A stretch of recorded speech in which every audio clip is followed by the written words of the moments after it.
Somme, demi-finale. Après un an de travail intense, la pression est à son comble. Et là, c'est la déception.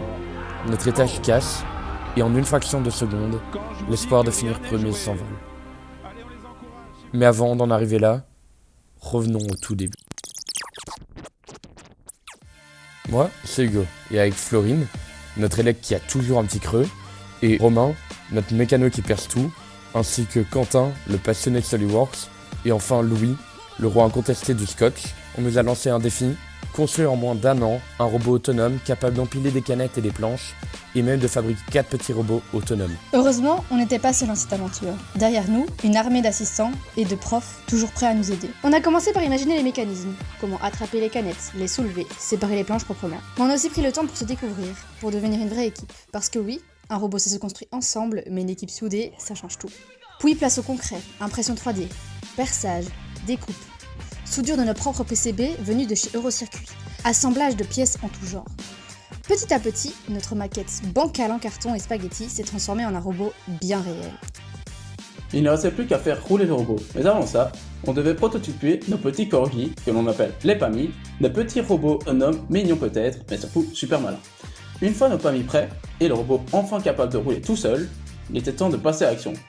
Empiler les stacks, pour de vrai. Nos simulations de match s'enchaînent, et ça marche. Le robot est fluide, les PAMI assurent, on est bien, on est confiant pour la suite. La finale n'a jamais semblé aussi proche. Et voilà, le jour tant attendu. On termine les qualifications avec le meilleur score des équipes belges. On en profite même pour passer une petite interview. La confiance est là. Alors, bienvenue ici au Sparco. Cap sur les quarts de finale. Après quelques galères, on a décidé de retirer la bannière pour aller à l'essentiel et être sûr de marquer un maximum de points. Un élément pour Starbot. Et dès le début du match, premier étage de 3. Et un niveau 3 pour Bot Save the Queen. Puis un deuxième. Et un deuxième niveau 3 pour Bot Save the Queen. Et là, nos PAMI font une perfect. On gagne l'écart avec le plus gros score de toute la compétition. Mais voilà, on arrive aux demi-finales. Le robot enchaîne les maladresses. Et dans les toutes dernières secondes du match, on perd de justesse. Il reste la petite finale.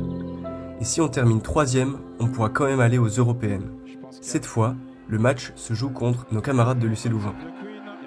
Une belle confrontation se passe, et à la fin, on l'emporte. On est qualifié Pour les européennes. Bot Save the Queen, 3e.